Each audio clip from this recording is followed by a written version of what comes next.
In this third episode of the Let 'em Go Barefoot podcast, I talked to Robyn Roberston, the creator of the podcast and community, Honey, I'm Homeschooling the Kids. Robyn and I talk about the beauty of wide open spaces, her evolution to unschooling, supporting her children's interest, and how travel shaped her perspectives on life and learning. Plus, she shares one of her special interests, which may surprise you, as well as her favorite current reads. I hope you enjoy our conversation. I know I sure did. So my name is Robyn Robertson. I live in northern Alberta, Canada. I live with my two kids. My son is 15 and my daughter is 12, and my husband. And we currently live on my husband's family farm property, and it's a pretty remote, secluded area. It's really beautiful, and yeah, it's a good space for us the last couple of years, and it's a good space because we are unschoolers, so it provides a lot of quiet and space, and in a way, it feels pretty free, I think, because of that openness and quietness and space. So yeah, that's who I am. We've unschooled or home educated. We didn't start out unschooling. We home educated for 9 years and counting now, and we began through travel. And so this is not where we've always lived. We've actually I don't even want to say there's one because it feels like we have been on the move for very long, even before our kids were born. But that was the reason why we started homeschooling. And then it just slowly grew and grew into the life where we're at right now. So that's a little peek into a tidbit into where I am and who I am at this moment. So you said you're on your husband's family's farm. How long did you say you've been there?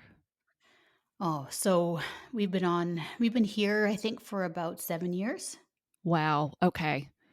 And like you said, wide open spaces, right? Yeah. Yeah. And the weather's cold Yeah, pretty it is. Most of the regularly. yeah. I would say, for wintertime, but then I forget that wintertime is probably the majority of most of the months of the year. So would you say like it starts around what, September-ish, or would maybe October? Sometimes, depending on the Yeah. year, definitely October, end of October. Like by Wow. Halloween, there's snow, usually almost Mhm. always, and then continues into April, I would say. May, we can start getting nice and warm, but we've had crazy snowfalls in May as well. I mean, we've had snow in June, July, and August too, so it's not unheard of in Canada. No Yeah. matter, it seems like where you live kind of thing, but yeah, yeah. I can imagine. So do your children, because you said you had moved around, and where else have you lived?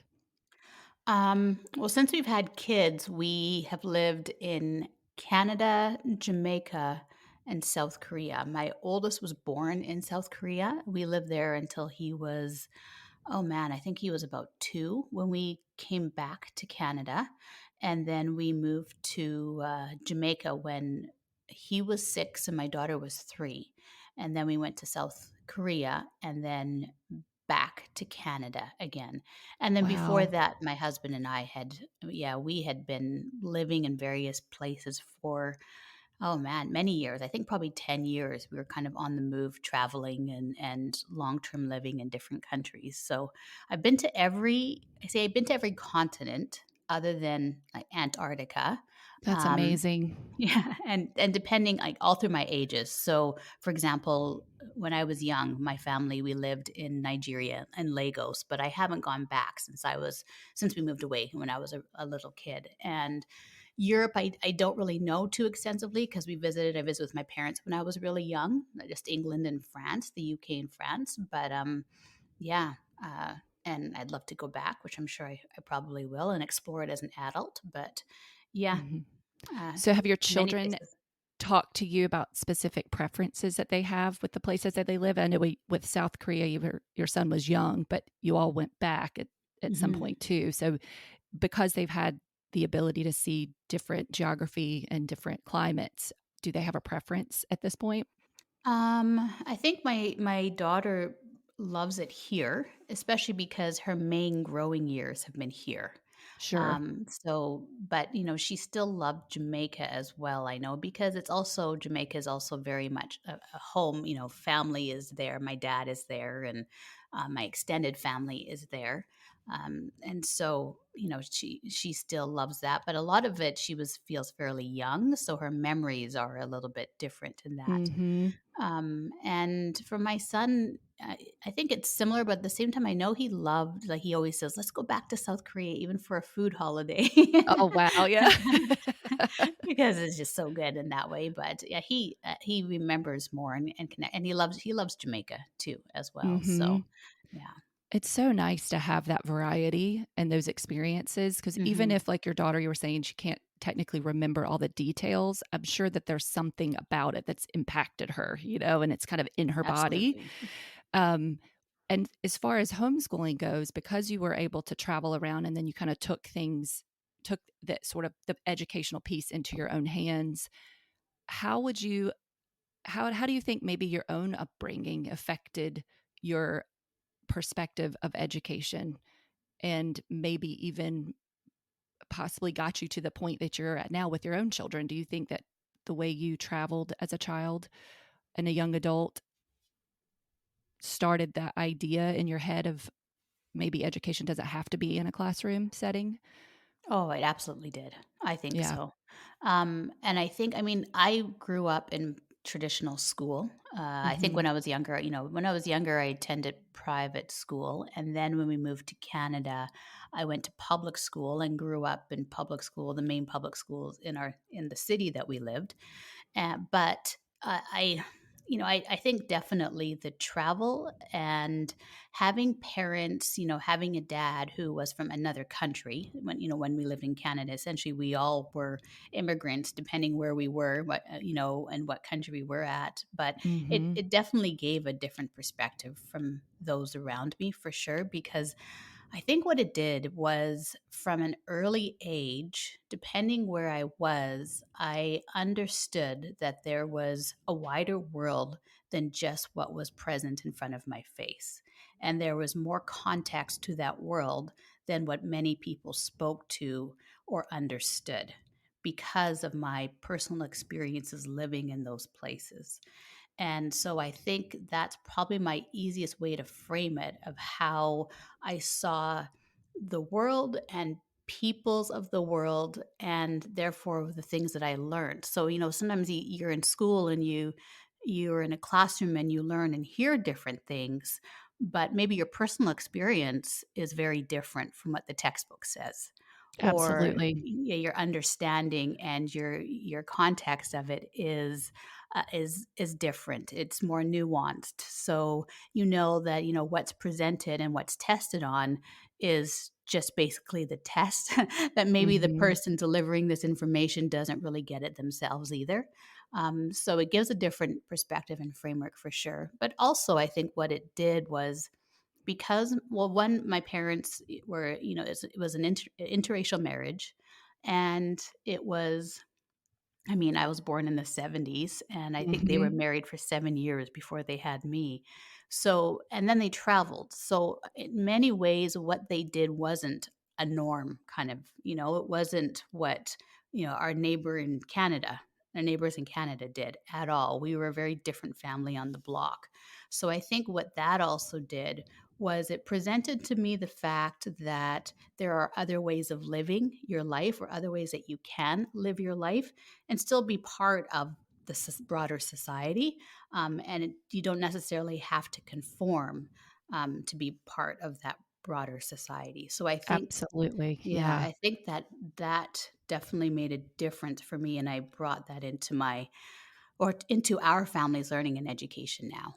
Yes, for sure. And I love what you were saying too about the perspectives from different parts of the world, because I do think it's super easy for people to get very stuck and assured that their way is the right way because that's what they've Hmm. been doing, that's what they've seen.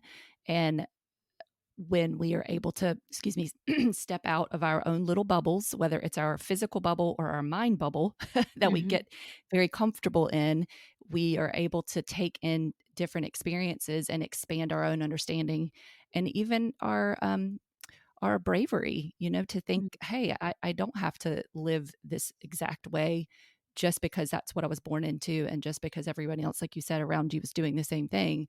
And that is a beautiful aspect of unschooling that I've experienced, and I know that you have experienced also through your own children, that you get to have lots more flexibility Hmm. and look Absolutely. through the lens of life a little differently. Yeah, yeah, And we do. You have the space and freedom, and I think as well because then you don't feel in some ways almost physically and mentally confined mhm, by that classroom space. Does that make sense? for sure, You're not yes, in yeah. that every day, so you're able to see a different scope of things every day. Yeah, and you're able to move your body, and that Mhm. helps your mind move. Yeah, there's so much to it. Speaking of moving, so I follow you on Instagram, of course, and that's how we met, and Yeah, I it see is your years ago beautiful. now. I know, I can't believe it. I was looking, I was like, "Has it been 3 years or Yeah, 4?" Almost I 4. think 4, yeah, I'll say I think it's been Yeah. more than 3 years even, yeah. Yes, it's almost 4 years. Wow.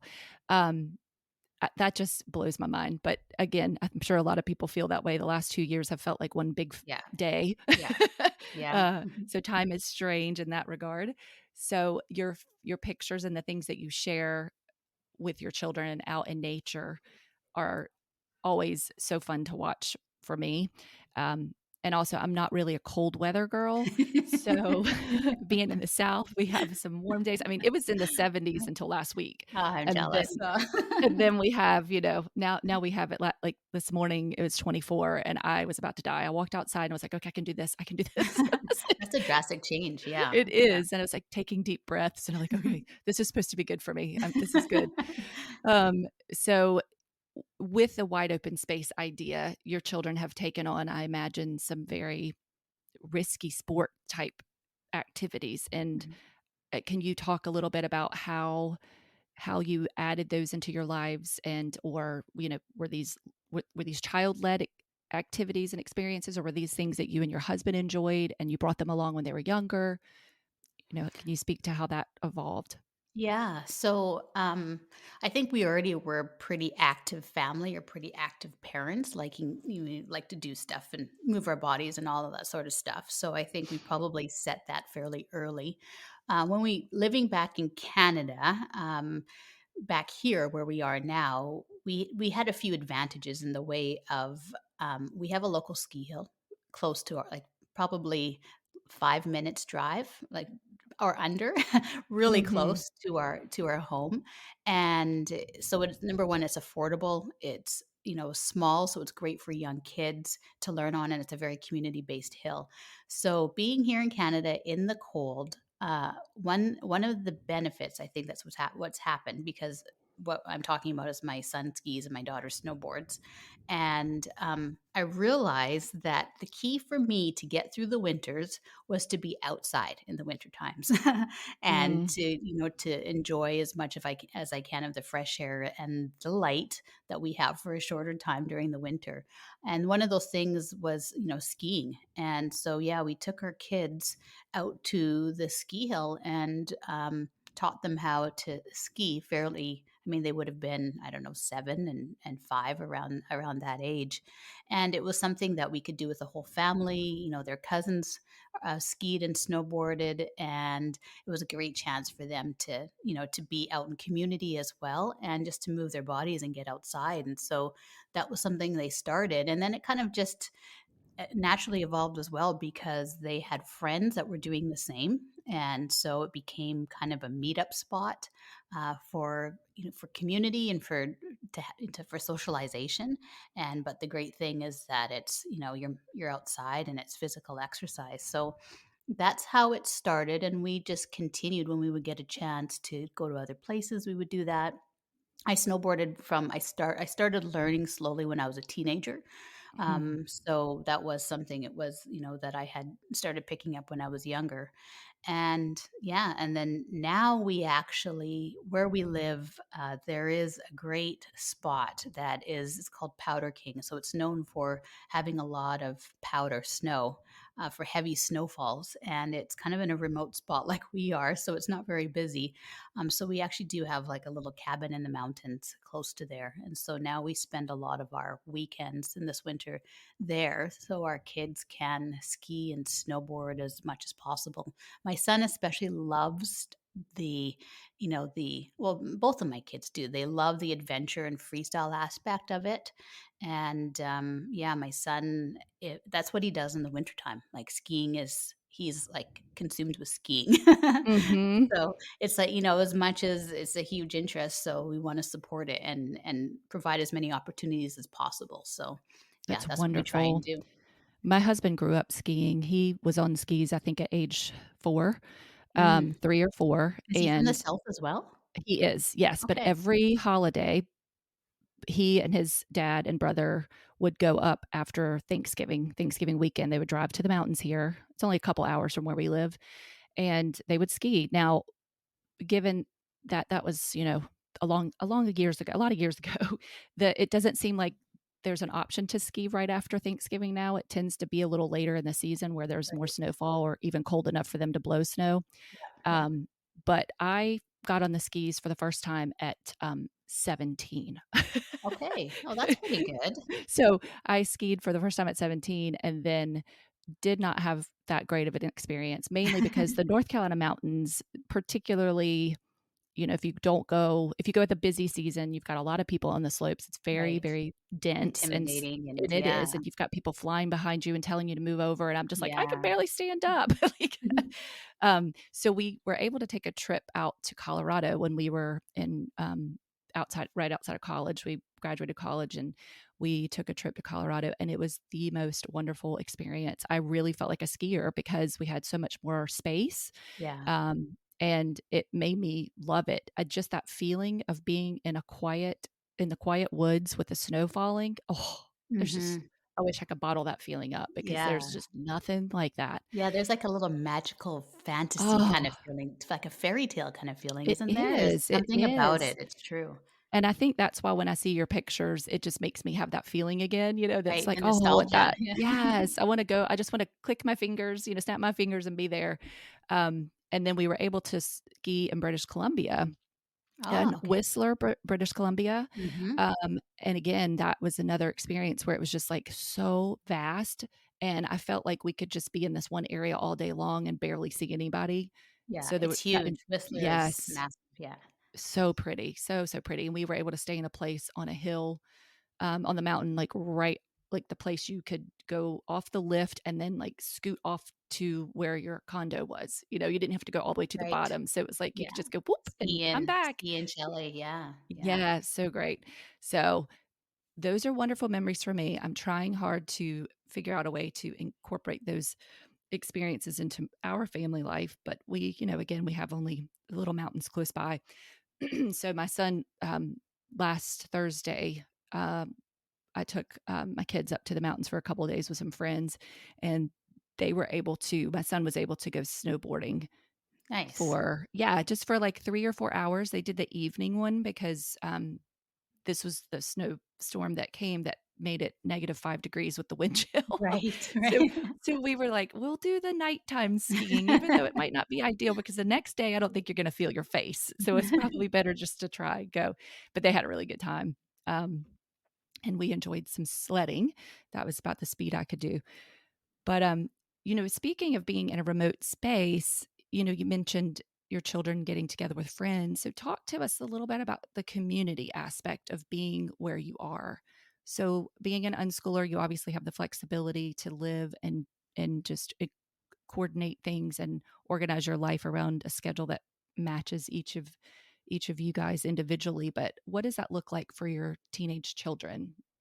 Yeah, so I do want to say with a caveat that it's definitely shifted and changed the last 2 years, obviously, because things have been a lot more limited, right, with what has been open and Sure. available for them to do. But the nice thing about, I think, having a small community is that you do get a chance to connect, and I think people are more open to connect because there's not an abundance of activities and Mhm. things to gather and do together. So there's a fairly, for the space, there's a fairly large homeschooling community up north around here for various reasons.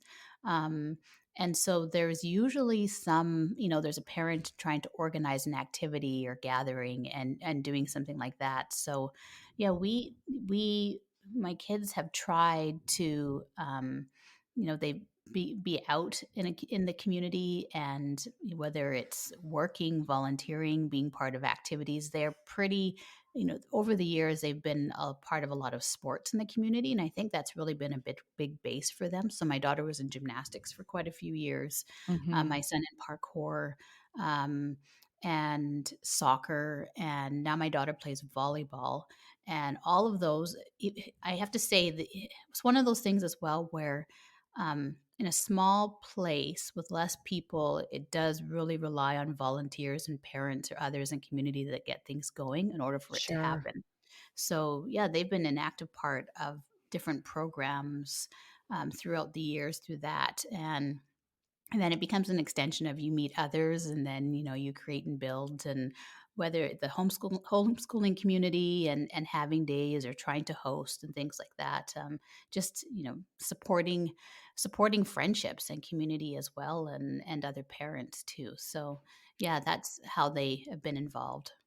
Yeah, and I have always found that those when our children express a certain interest in it, whether it's a sport or collecting cards or anything for that matter, you find someone else who's Yes. has a similar interest, and those connections can be made very quickly.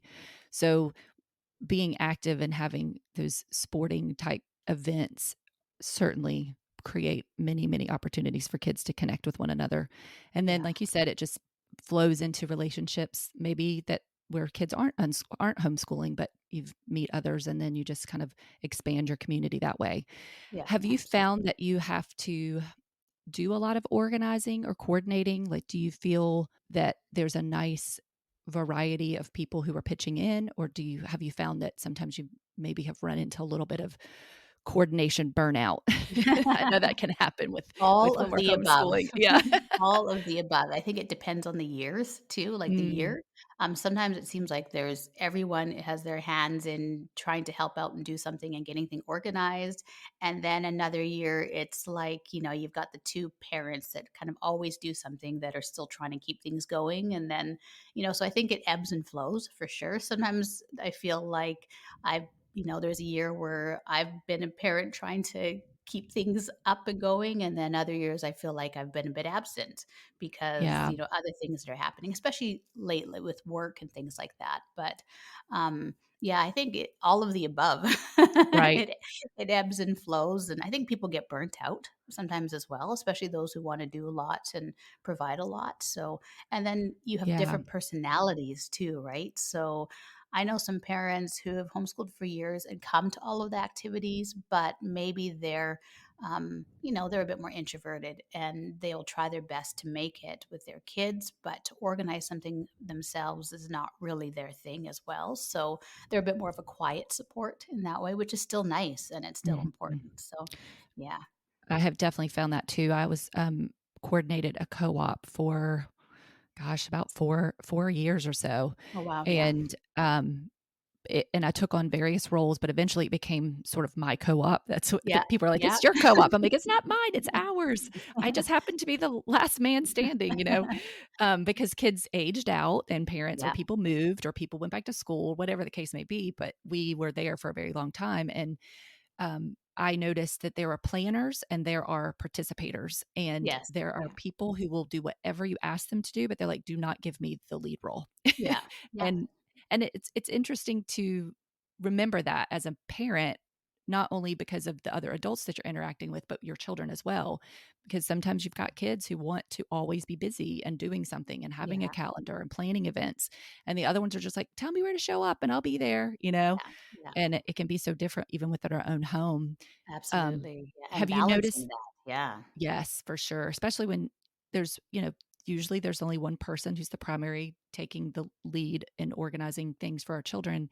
But I know it was tricky for me when the kids were younger, particularly if my son had an event that he was really excited about going to. My daughter just looked at me like, "Really? Do I have to go?"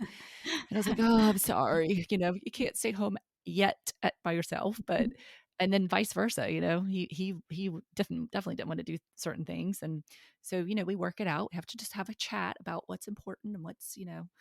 Have you noticed that with your own children? Like there's some things that they enjoy together, but maybe things that they would rather not do together, or Yeah, I've noticed that it's well, when they were younger, it's balancing both because yeah, I think there's one who's more extroverted than the other. Mhm. I remember one year when I had lots of things planned, especially I tried to put it all mostly on one day because of where we live, there's a lot of driving distance.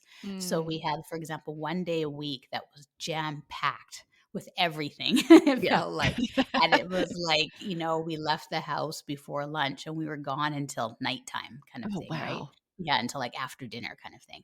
Mhm. And I thought, well, this is great because I think there was everything. Like, I think my daughter had like voice lessons and she had gymnastics and she was a volunteer coach at gymnastics. And my son had, I can't remember what else he had. There was like a whole list of things that they were involved in and it all kind of landed on one day.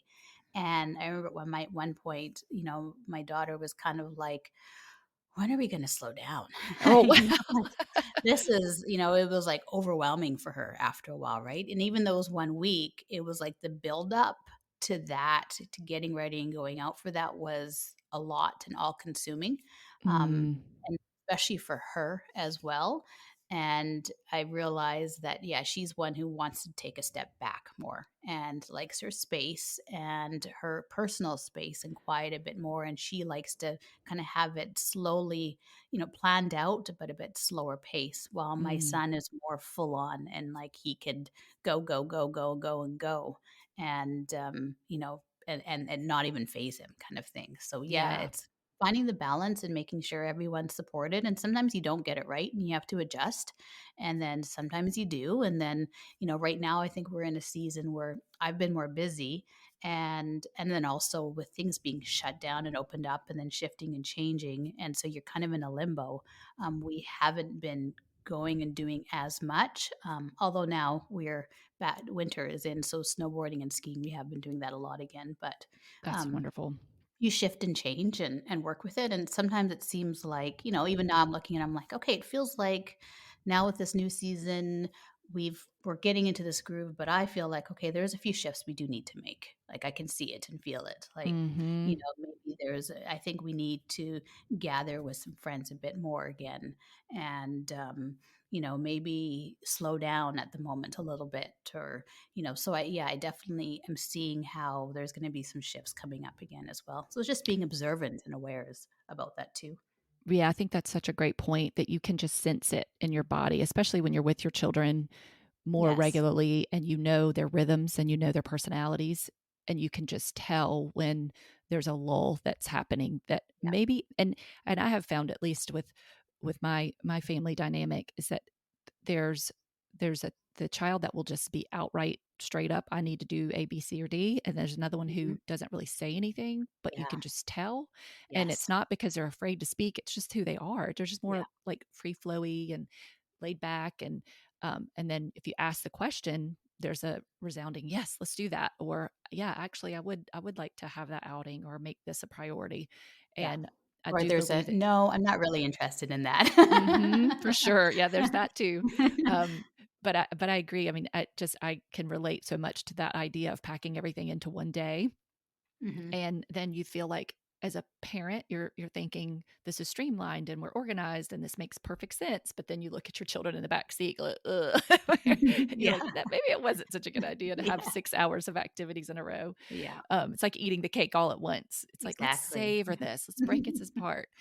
Um, so how did how would you say your ideas about homeschooling evolved over the years and then got you to where you are now, which is this wonderful supportive person in the homeschool community? Well, I think, well, there was so much evolution because Mhm.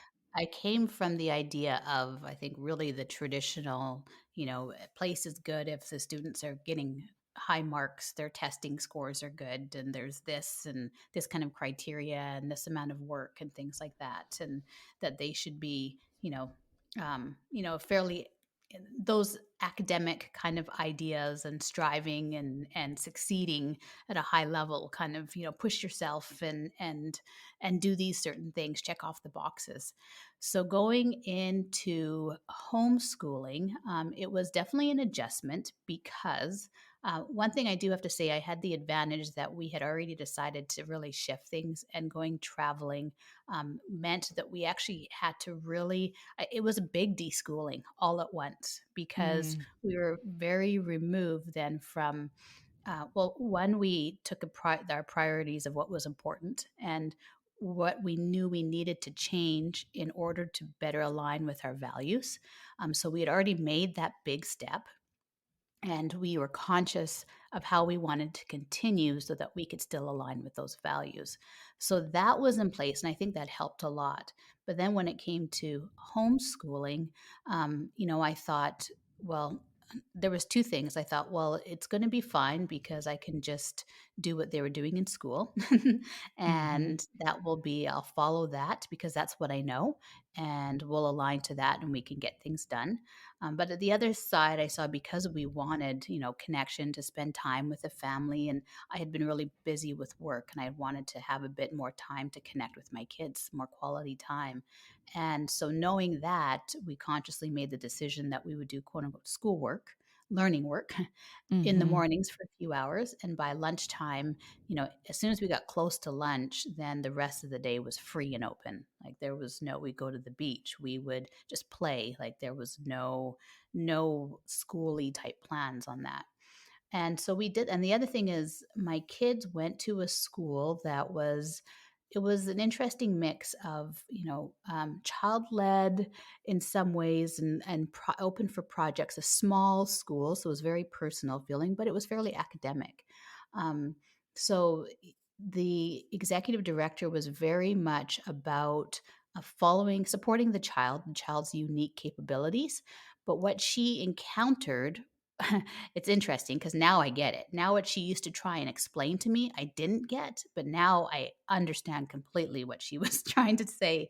Like she started actually, I think, as a homeschooler, a homeschool community that grew into a school. And the idea was self directed learning from the very beginning. But what happens is when you take the shape of a school structure in order to grow and to keep going on, and of course, you want to service more kids in the community, and especially where we live, you kind of have to, you kind of end up being shoved into those lines of traditionality. And over the Mm-hmm. years, that's what had happened to the school. And so, and also when you have educators that are only used to the traditional way, even though they want things to be more open, many times you fall back on what you know. So it was Right. always kind of, she was trying to keep it more self-directed, but at the same time there was checklist kind of thing that she was feeling she was having Mm-hmm. to follow. So Yes. so we came from that background of that, and I worked for her as well. I worked at the school. So I had that understanding of the importance, of creativity and self-direction in that way. But it wasn't until we started homeschooling that I started to experience it fully, because I don't think in that school setting we could experience it fully. It was as if the walls sort of fell away and you could Exactly. see the world a little differently. Mm-hmm. Yes, exactly. So we, one of the things is the teacher sent my work, the kids' work that they would finish for the rest of the year, because we left halfway through the year. We finished the work so fast because it was just my two kids, Mm-hmm. and it was enjoyable. And we every morning we woke up and we had like a little. Usually did school on the balcony in the warm weather, and it was like pretty relaxed, and I was very relaxed, and so we finished all of that work really fast, and then it was open. And the difference was is I saw how, even without the schooly type work, my kids were so actively learning and curious. Yeah. And it didn't end at lunchtime. It No. grew even more when it was open and free and playful. And Mm-hmm. it was like, well, if this is still happening, even at I think, a faster pace, at a in a more joyful way, then why? You start asking, like, why do we have to, what's going on with this? Isn't it What fascinating just it how is deeply ingrained that thought process is about what so learning deeply. looks like and has to be like, and that the kids have to be told what to do and Yes. organized in a fashion, or they won't ever do anything. And it is intense. And so that deschooling process, and you were able to live it like fully, um, which I think is a unique situation because you were still attached to the school model, Mhm. but then free flowing into letting that go and dropping it completely. So I'm assuming that is what happened at that Yeah. point, right? Like you Yeah, kind of over the lived that years. year. Mm-hmm. Yeah, because it's still an ongoing process, and you kind Mm-hmm. of, you get scared and you try and revert back to the old structure in some ways because it's like, oh, this is too much for you to, Feels like a this safety can't be net. right. So let's Mm-hmm. make sure we get some like workbooks in today or something like that, just so I can feel better. Yeah. And then you realize, oh, you're just making everyone miserable, including yourself, and it's not moving anyone forward. It's almost putting everyone back.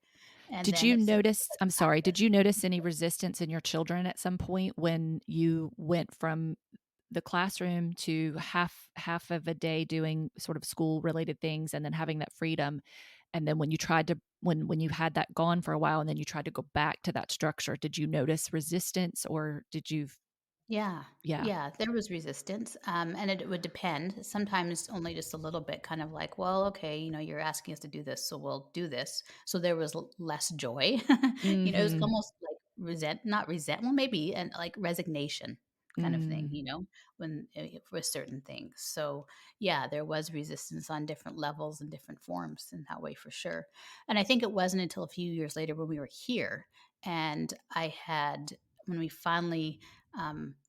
So I think my son was in grade 3, and we were it's just the kind of the regulations that we have to follow where we live. So we were still what they called parent directed homeschooling, which means that we could unschool. It was the family that chose, but we still followed the provincial curriculum. Mm. So, but it was like I could check off the outcomes, but totally do it in our own way, essentially. And and I realized that year that there were certain things that it was like social studies and countries that were required.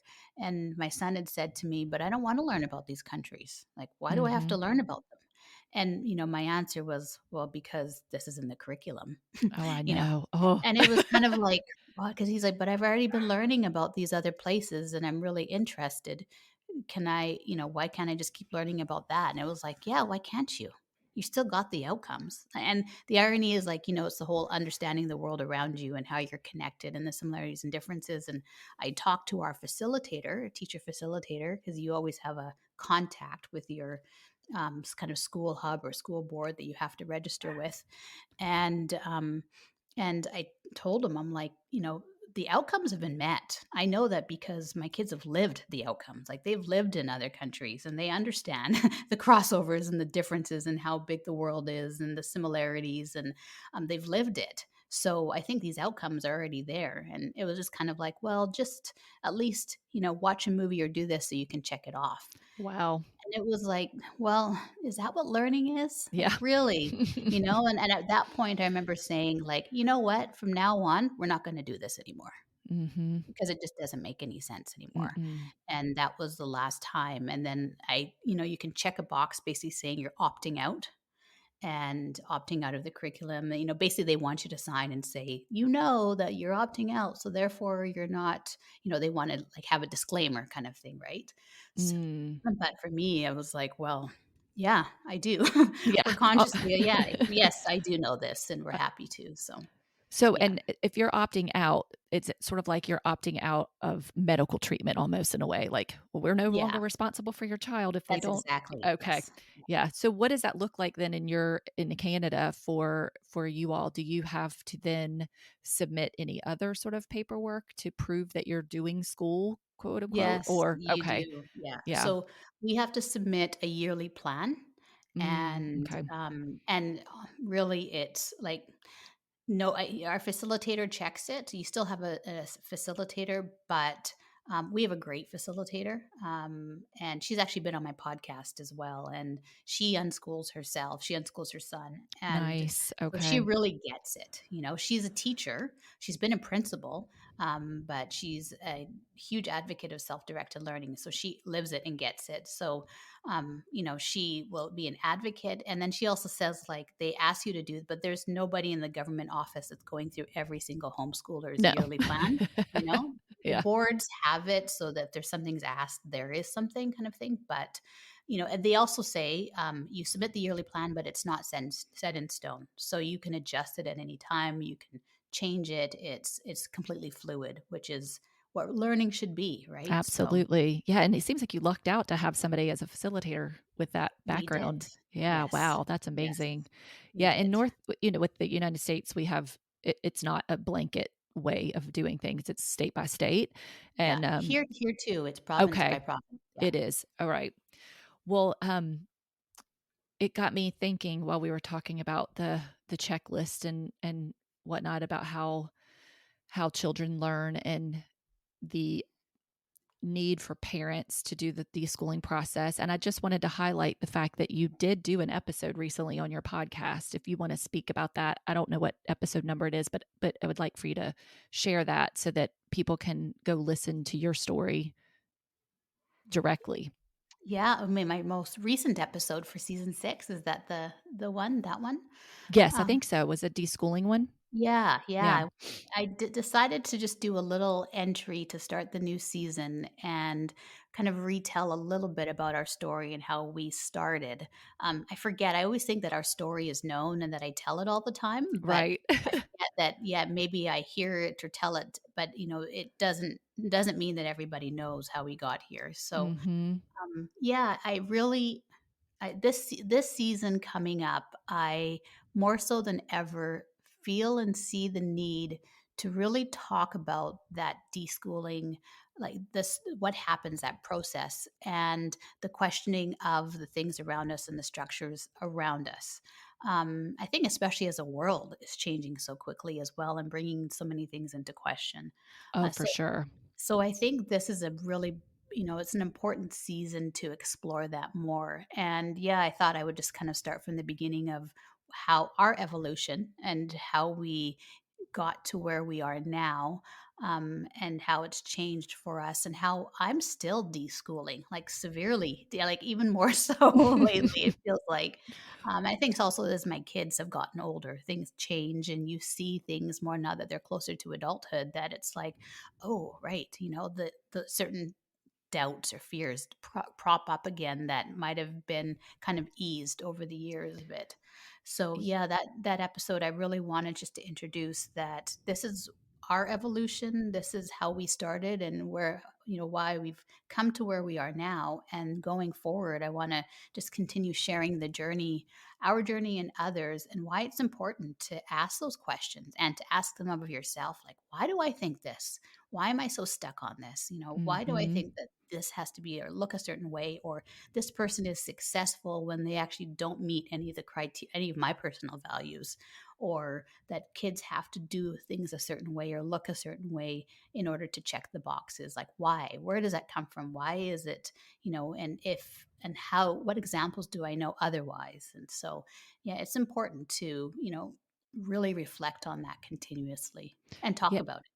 and the stories are, in my mind, so powerful Yes. because people can listen to 10 different stories and hear parts of their own story within each one. Yes. And that gives them that broader picture. So then they can start feeling like they have something to not necessarily emulate, but at least they don't feel so alone in the feelings and maybe even their ideas about how to move forward.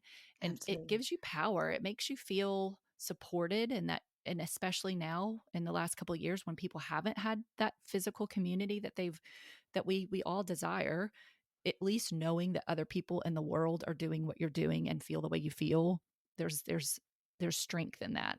And I am so grateful that we have all these opportunities to talk to families and to interact with people who either are at the beginning of this or in the middle of it or really even close to the end because like you said, regardless of how long you deschool or how long you're at this, and I have one child who's now officially graduated and the other one's Mhm. almost 15.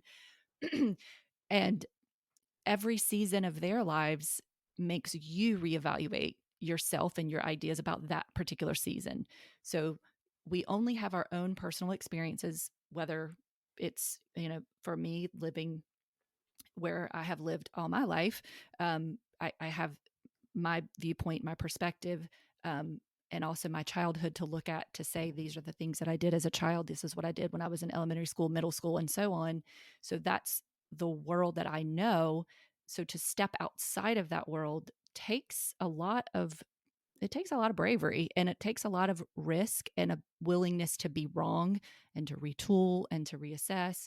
And what I have found has been super, super important to our family and to my relationship with my children is communication. Just always be Mm. willing to sit down and say, I am stuck personally because this is what I believe and what I've seen, but I'm not sure how to move forward right now because you're asking something of me that I've never done. And every time we're able to do that and sit back and reflect and also just say, I don't know, or I need a few minutes, or Mhm.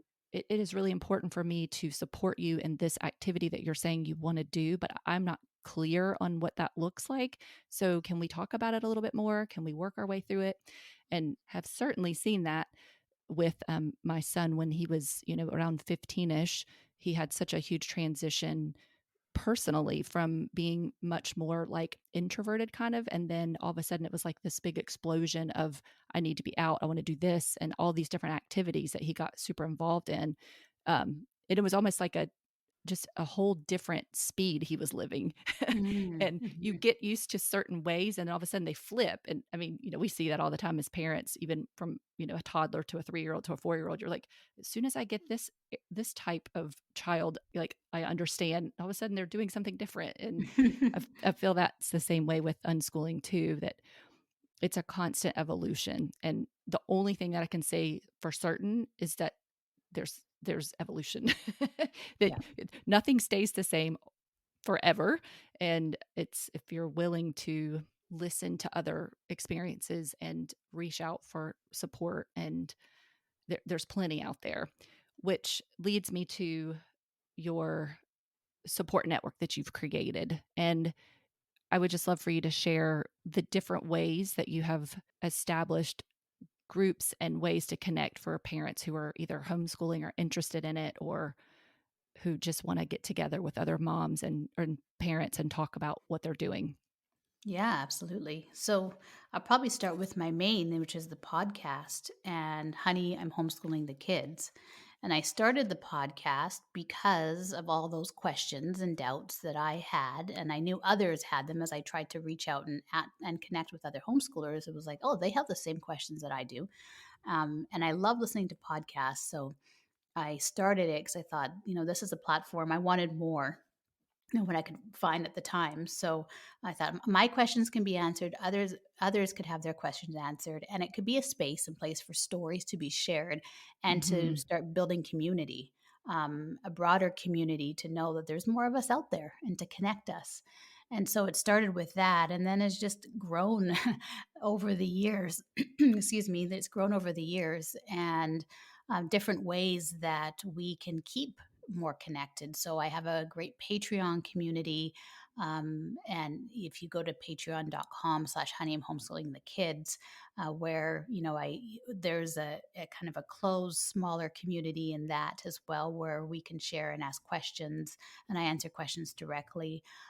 Clubhouse community. So on the Clubhouse app, I have a club called Honey, I'm Homeschooling, and that's really grown into a great discussion place and place for people to connect um, through, because it's audio only, but I host through the club. There's rooms throughout the week. We actually have rooms 4 times a week: Saturday, Tuesday, Monday, and Thursday. I host 2 of those rooms or co host with another person. And we have timely discussions on all of those themes that fall into homeschooling or unschooling, learning, self direction, parenting, childhood, ways of learning, deschooling, and sharing stories again as well, and being supported, answering questions. So we have that as well. And then, it just continues to grow. So, for example, last year, Kelly Edwards and I hosted the first homeschooling summit on the Clubhouse app, Hmm. and it was great. And so we're doing a second one in March. So March will be our second How to Be an Awesome Homeschooler, and that's the what it's called. And we actually, if you go to the website howtobeanawesomehomeschooler.com, you can join or sign up and get the links and be ready for when that begins. So that's going to be middle of March. I want to say March. I'll have to get the exact date so I don't mix that up. March 18th, I think, is a Friday, but it's another way of having community and sharing the stories and spreading the word as well. We have keynotes and like kind of workshop Q&A as well. So those are ways that it's accessible. It's for people to reach out and ask questions and connect. And I do coaching, one-on-one coaching, as well as small group coaching. I have master classes throughout the year, small group master classes to really support parents in their deschooling and natural learning, the questions that come up, to hear others talk about what they're going through, and also to support them in learning how. And it's not okay, this is exactly what you have to do. You should get this curriculum. Your kids should be at this level at this time and space. It's more helping parents to recognize for themselves what they need and what their children need, and then Hmm. finding ways around them to create that supportive learning environment, that connected learning environment, and move forward on their own. And then how to look for those tools that might be just already readily available in your home or around you instead of feeling like you have to get this big grand curriculum that might end up just kind of tamping out that curiosity and excitement. So Yes, yes. yeah, Yeah, you that's a could whole big list for you, but it is. That's wonderful. It's so good, and it's so, it really gives people, confidence to yeah. listen to that voice because so many people hear it. They know when their children are unhappy or things aren't working right, and we feel it, we can see it, but then if we don't have another way of changing things up or having at least some sort of a guideline, then we don't know which direction to go. Hmm. So Yeah. that is Yeah. super wonderful way, lots of ways for people to tap into connecting with other homeschooling families. One thing we didn't talk about, and I would love to just get a few more minutes if you can of Hmm. chatting about Ronan's adventure. Oh, yeah. And because so with us talking about being out in nature and wide open spaces and following our kids' interest, he had a massive adventure for someone of his age. So if you don't mind just spending a little bit of time chatting about that, sort of how it came about and how you and your husband agreed and supported him on that. Yeah, so that's been an interest. So he's 15 right now, and wildlife and the outdoors has been an actual interest of his since he was like tiny, since he was since he could form any words or point to things and get excited about things. So that's been something that we've definitely supported him when he wants to go off on like a focused research tangent or to learn about something or to do something. He's loved being out and fishing and hunting and learning about animals, hunting more so as he's gotten older and we've been in the area that we are. But recently, this past year, he's 15 now, and he was 14 when he left. But he spent 6 months away working for a wildlife outfitters in northern BC, and it was something that we noticed obviously is, your children get older and you want to support their passions and interests. And absolutely, you can do field trips and research and do things and ask questions and visit places. But then it comes to a point, I think, where they need a bit more. They need a bit more um, like world experience, really, a life Hmm. experience or practice, or to really experience it them for themselves. And so we had an opportunity. There was a connection, a family connection through my husband's family of through this outfitters who's a well-known old-time outfitters who's had this going in different ways for many years. And he would, we knew he would take I think my husband's brother worked for him when he was like 18 or 19 at one Mm, point, and yeah. there's different connections like that. So we saw him one day, and my husband had said, and I think he already knew that we homeschooled and that our son's interests, and so my husband had just kind of mentioned that, oh, I'm sure this would be my son would be interested in working with you, and sometime he was like, yeah, you guys homeschool, so I can take him. He's like, when he's ready, I will absolutely take him on, kind of thing.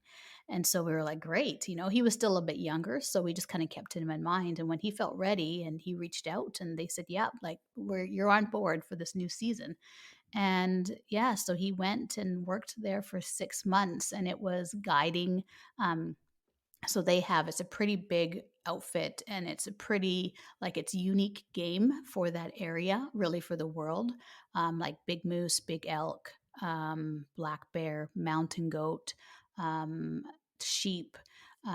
So it's not, it's there's pretty unique experiences and great fishing. And so he was like the guide's helper, and they would go out and scout, then take the hunters out, and they would have to build trail. And where he got to learn to work with the horses and take care of the horses. They would go out and cut trail for like 10 days out in the Mm, wilderness, wow. and Into the wild for real, into right? the wild for real. Yeah. And he came back with some crazy stories, I and it can was, only imagine. oh man, and some, like, it was hard work, long days, like, Yeah.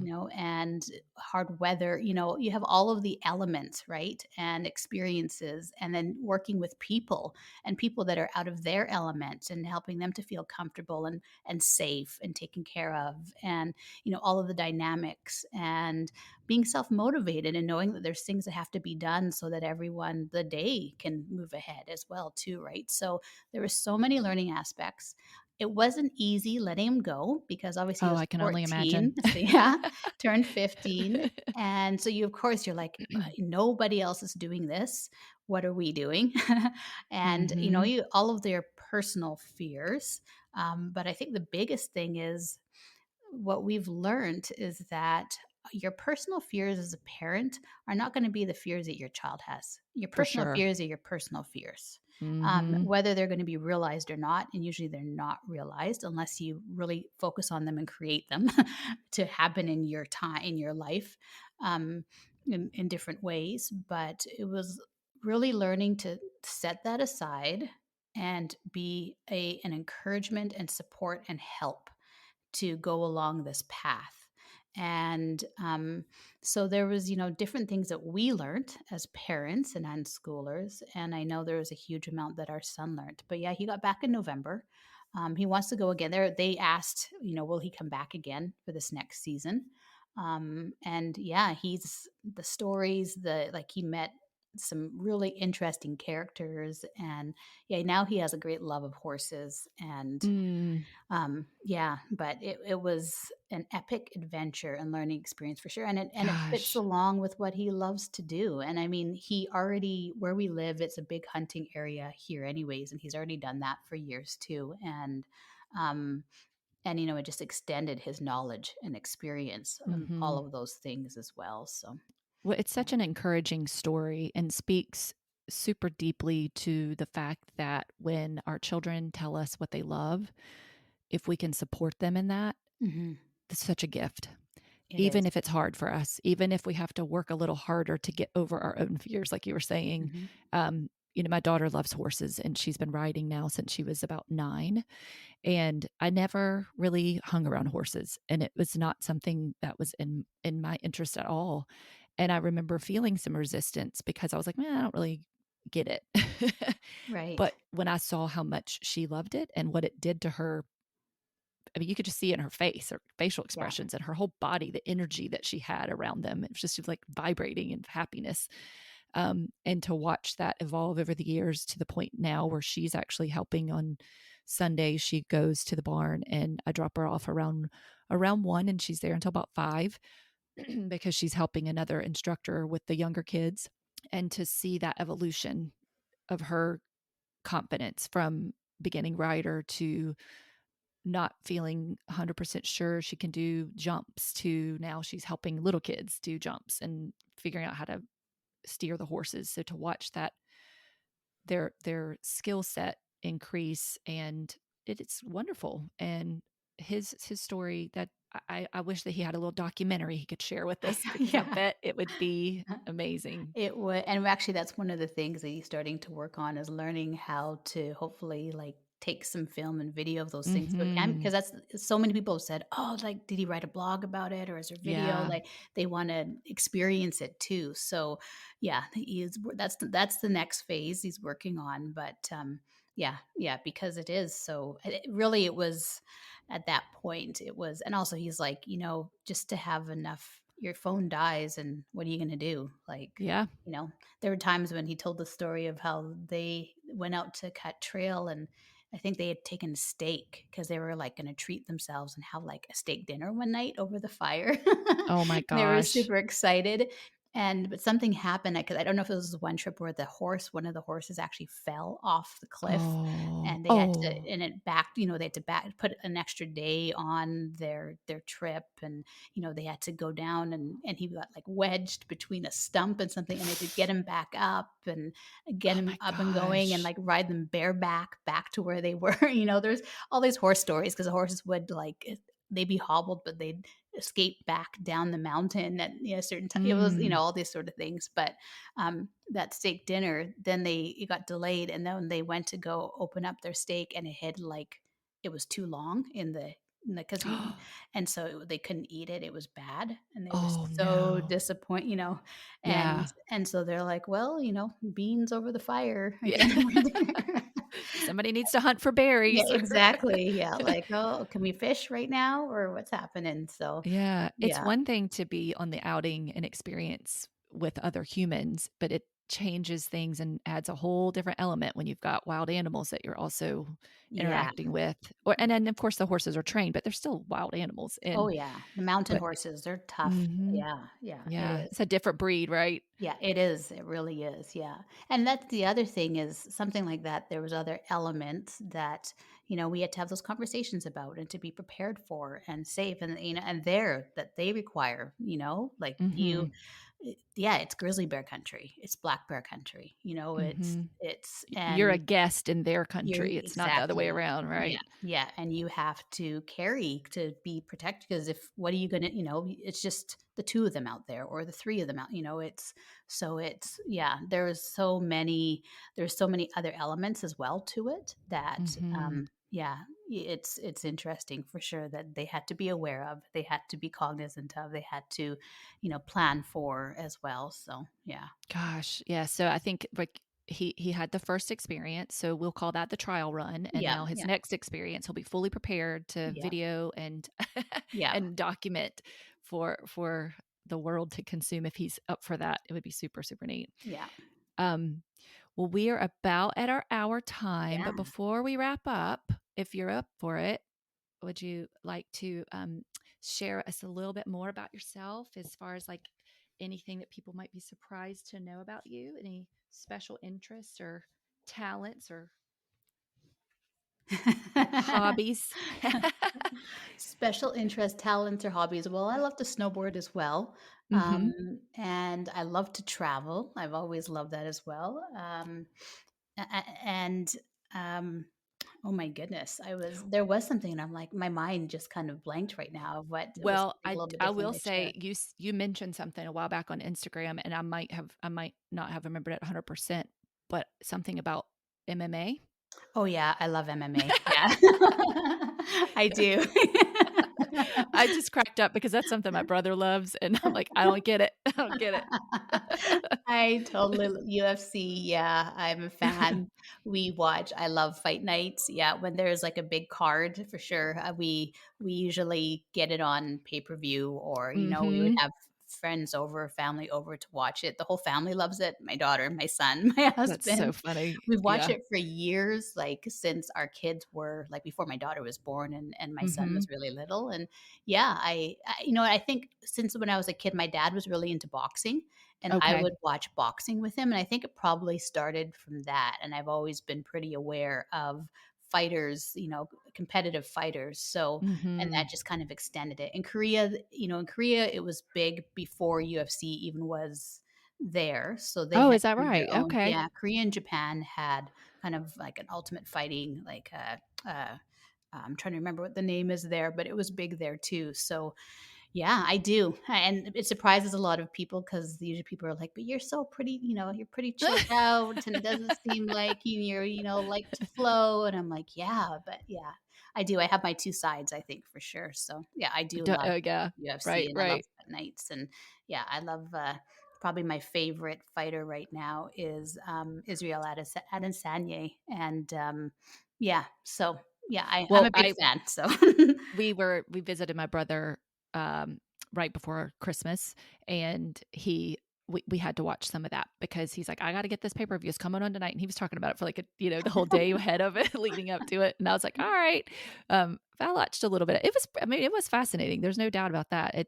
And, of course, when you know the stories of the individual fighters and you yeah, know who's favored and yeah. also what their specialty is, Yes, and and their he was just styles like, and yeah, yeah.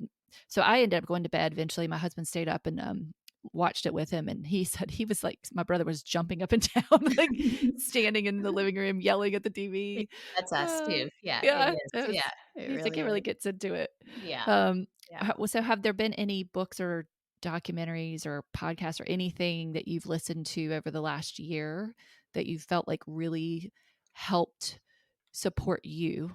You've done so much supporting other people. How have you been supporting yourself? Ooh, that's a great question. So I'm an avid reader. I love to read. I kind of go through my phases of I'll read nonfiction nonstop for months and months and months, and then Mhm. I'll go into fiction. So probably this last year, I have binged on the author Louise Erdrich. I think I've read almost all of her books, and she's got quite a selection. So I think that's also my relaxation as well. So I definitely would recommend her. She's a unique writer. It's not the way she writes is beautiful and heart wrenching in so many ways. It's not the fairy tale wrap it up in a bow at the end. Okay. It's very real and powerful. And Plague of Doves is probably my favorite. The second would be the Master Butcher Singing Club. So I've that's been kind of my take care of myself is to read one of her books and get immersed in her stories as well. Um, Mhm. Probably a recent podcast that I was introduced to by Teresa Wiedrick of Homeschool Mama Self Care that I've been enjoying is called Cleaning Up the Mess with Dr. Caroline Leaf. And Oh, that's I love her. Oh, Yeah. you do? Okay. I didn't Mhm. know about her before, so that's someone I've been enjoying lately that's new to me, and I find it applies to our life and to unschooling and self-directed learning as well, and learning Yeah. about yourself, right? So, I love that one as too. Oh, that's a good one for sure. Well, and as far as self-care is concerned, as homeschooling parents, there are a lot more expectations that we have on our shoulders that Mhm. maybe some parents who aren't with their children as often as we are, that are just a little different. And so it is important for us to set aside time for ourselves. And do you find that you have that already sort of built into your day, or do you feel like you have to be intentional? Have you noticed? I'm sure that as the seasons change, you might notice that you need it more or less or whatever. But now where you are in your life with your two children at their ages, have you found that self care seems to come a little more naturally and easier? I think it comes easier just because they're also more independent and you don't need to help them do certain things as much anymore in that way or to be here. They so in that way it just naturally becomes a bit easier, but I still have to be intentional about it because I could Mhm. fit a million other things into my days and time and none of them really support my health going forward in that way, right? Like there's always extra things you can do or more that you can do or catch up. So I do have to be intentional of, okay, I need to take some time off. Um, Mhm. and between my podcast and the community, being a mom, an unschooling mom, a wife, and I'm also a public school board trustee. Mm. There's a lot happening. So, for example, this year I was reelected for a second term, but I shared with my board that I'm intentionally stepping back in many of my roles previously on the board, and stepping down from some of my like some of the duties that I had, more of the leadership duties. So just so I could have less time there and more time at home with my family and for the Mm-hmm. podcast as well. Um, and now, like, we're reevaluating, and I'm seeing, okay, there's some things I think my kids need right now that I need to make some more time for as well. So, and then for myself, being out, like us going out into the mountains, it can be a bit of a trip, but when I'm outside and moving my body, I'm like, okay, this is rejuvenation as well. But yeah, there's certain things that this year too, I've been intentionally that you put off, and then I'm like, no, if I don't, this is part of self care. This is taking care of myself as well. So yeah, I still have to be intentional about it, and I schedule time in. And then some stuff is still a habit, like getting up before my kids do. I just like to wake up early in the mornings. So Right. having that quiet time to kind of meditate or do a crossword puzzle or, sit and read or just like finish my coffee in the dark kind of thing. And just take a moment to breathe kind of thing. So Mm-hmm. When it's so important for your children to see that too, to watch you yeah. be intentional about self care and to set boundaries for the roles and responsibilities that you're participating in the Yeah. community. It's wonderful that you're able to do those things, but it's also nice that you're able to say, I need to step back because I'm seeing a need here that needs to be filled that's a little bit more important. So to prioritize how you spend your energy. Um, Absolutely. Yeah, absolutely. so before we wrap up, are there any parting words or things that you would like to say to anybody listening who may be on the fence about homeschooling or want to be a little bit more relaxed with their kids but just are feeling kind of tense and concerned and worried that somehow they're going to ruin their children if they do that? Because isn't that the question that everybody goes to? They're like, the fear is like, I'm going to Always, ruin my yeah. children. No matter what choice you make, you always have that fear, right? So, Yes, having yes. said that, whether you know what, so just definitely do this. You got it. I think, yeah, and also you'll never know until you try. It's Mm, not set in stone that you have to do it forever either. You can try it and step into it and do it for a year or two, and then reevaluate and see where you are, and then maybe go back. Or, my recommendation would be definitely to try it, because the other thing is our kids are only with us for a short, finite time of their life. And, this is the time that, yeah, if you can take 6 months or a year and take it to connect with them a little bit more, take it to, explore their interests a bit more, that year or that even 6 months may stand out in all of those 18 or 20 or less 15 however many they're with you during that time. It might be the highlight that carries them forward. So I definitely recommend trying it. Don't feel that it's set in stone. And the other thing is when going in, just one of the things that's always helped is just, take a moment to ask yourself what's really important and how your life choices can reflect those important things.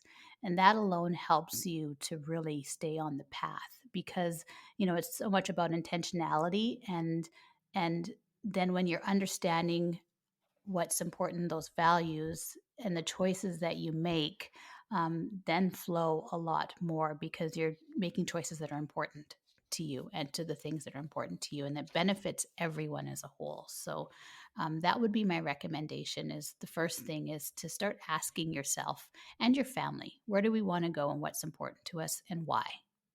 The hmm why is a big thing. I think the why, and getting, taking some time to understand the why, where those values and beliefs also are stemming from as well. Yeah, people tend to just start doing, right? They just live in their Yeah, lives and going almost like getting in a car and just driving without having a map in front of you yeah, and figuring out what direction you're going. So those are wise, wise words. And they're also very calming because when you say to yourself, this isn't forever, this is just a time, this is just a moment, it makes it so much more manageable and it just makes it, there's so much less stress attached to it. yeah. It doesn't And feel so overwhelming. right, right. And it just is those manageable chunks of time versus if I decide right now in first grade that we're going to homeschool, then we have to do it until he's, 18 and oh my gosh, what am I going to do when he's 16 and 17? And it's like Mhm. people project so far into the future. They can't just Yes. stop for a minute and think, let's just focus on right now. Yeah, It's one step at a time. And if you take a step here and it ends up not working, you know what? There's another one you can take. There's not one exactly. direct path to adulthood.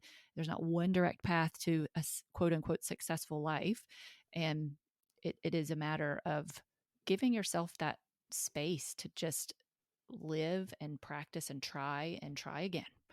And no, those are wonderful, wonderful parting words. And so I appreciate you so much. And I have Thank you, loved Missy. being able to know you over these last almost Oh, 4 years. me too. It's been my pleasure.